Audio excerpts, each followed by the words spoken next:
नमस्कार, खबर 5 न्यूज देख रहे हैं यहाँ पर। मैं हूं आपके साथ जावेद अली। चलिए बुलेटिन की शुरुआत प्रदेश की खबरों के साथ करेंगे। आजमगढ़ के इटौरा स्थित मंडलीय कारागार में जहरीली शराब कांड समेत कई मामलों में निरुद्ध सपा के बाहुबली विधायक रमाकांत यादव से मिलने पहुंचे समाजवादी पार्टी के राष्ट्रीय अध्यक्ष अखिलेश यादव ने बीजेपी सरकार पर जमकर भड़ास निकाली। उन्होंने कहा कि राज्य सरकार चुन चुन कर सपा नेताओं को फर्जी मुकदमे में दर्ज कर जेल भेजने का काम कर रही है। सपा विधायक रमाकांत यादव को गलत मामलों में फंसाया गया। उनके ऊपर पुराने मामले थे, इसमें उनको जमानत मिली थी, लेकिन उनको नए मामलों में फंसा दिया गया है। बीजेपी सरकार की साजिश विपक्षी नेताओं के साथ प्रदेश से लेकर देश में चल रही है। सीबीआई, ईडी और पुलिस का गलत इस्तेमाल किया जा रहा है। विपक्षियों के मनोबल को तोड़ने की साजिश की जा रही है। उन्होंने कहा कि यह सब साजिश वर्ष 2024 के लोकसभा चुनाव को लेकर की जा रही है। उन्होंने बिहार में जेडीयू और आरजेडी के गठबंधन सरकार को बधाई दी और कहा कि यही हश्र यूपी में 2024 में लोकसभा चुनाव में होगा। आम जनता महंगाई, बेरोजगारी जैसी तमाम समस्याओं से पीड़ित है। उन्होंने कहा कि वर्ष 2024 के चुनाव में वह किसी नए गठबंधन के साथ नहीं जाएंगे, बल्कि पुराने गठबंधन के साथियों के साथ ही चुनाव लड़ेंगे। अखिलेश यादव पूर्व मुख्यमंत्री उत्तर प्रदेश व पूर्व सांसद आजमगढ़ ने क्या कुछ कहा, सुनिए। विधायक रमाकांत यादव पूर्व सांसद उनसे मिलने बहुत पुराने मामले में 20 साल से ज़्यादा हो चुका है। इतने पुराने मामले में जानबूझ करके सरकार के इशारे पे उन्हें जेल भेजा गया और लगातार उनके ऊपर झूठे मुकदमे सरकार के इशारे पे लगाए जा रहे हैं और सरकार ये चाहती है कि वो जेल से ना निकलें। देश में जो दिखाई दे रहा है, पता नहीं भारतीय जनता पार्टी क्यों 2024 की अभी से तैयारी कर रही है। ये विपक्ष के लोगों पे झूठे मुकदमे लगाना, उनके ऊपर प्रशासन से गलत कार्रवाई कराना, ये 2024 की तैयारी कर रहे हैं।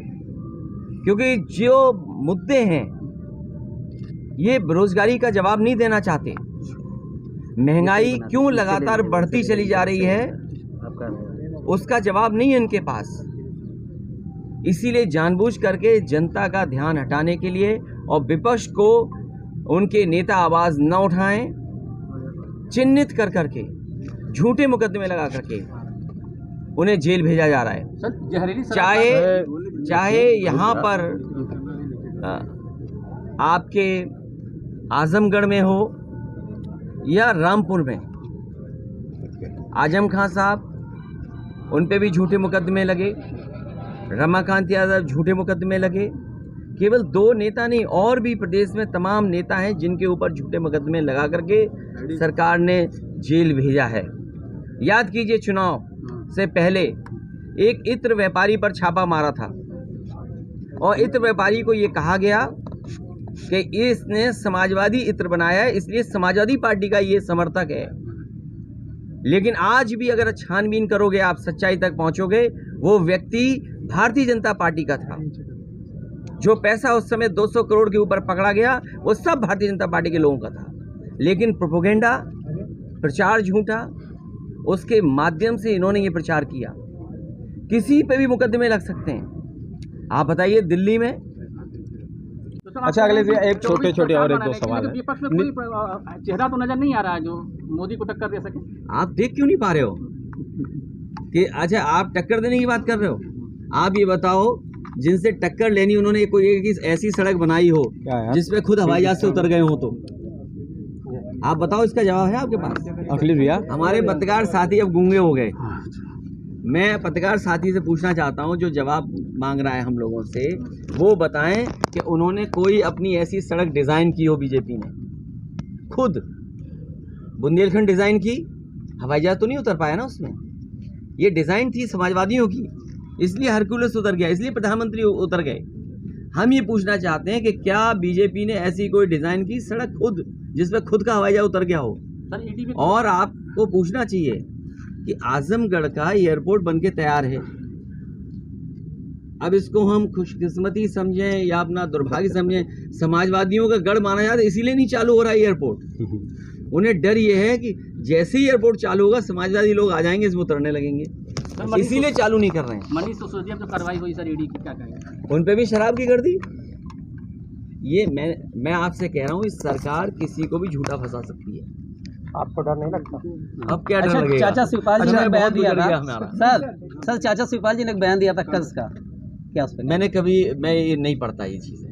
अच्छा सर, ये 24 की तैयारी को लेके क्या 24 की तैयारी ये है, बीजेपी की तैयारी ये है कि विपक्ष को जेल भेज दो, झूठा फंसा दो, झूठा प्रोपेगेंडा कर दो। लेकिन एक उम्मीद जागी है बिहार से।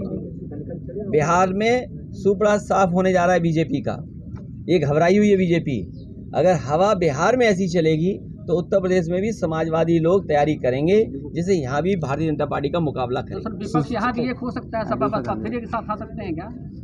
समाजवादी पार्टी इस बार जो हमारे पास गठबंधन में साथी हैं उनके साथ ही चुनाव लड़ेगी, कोई नया गठबंधन नहीं। नीतीश कुमार जी को आपका किस तरह से समर्थन मैं उनको बधाई देता हूं, तेजस्वी जी को बधाई देता हूं कि दोनों ने आकर के कम से कम बिहार को और देश को बचाने की शुरुआत की है। नीतीश जी पे सहमति बनेगी सर पीएम से, अगर वो कोई प्रत्याशी घोषित? आप ही तय कर दो कौन बनेगा पीएम। आप बताएंगे। पहले तो कह रहे और इसी के साथ खबर 5 न्यूज में बस इतना ही, लेकिन प्रदेश की खबरों के लिए आप देखते रहिए खबर 5 न्यूज।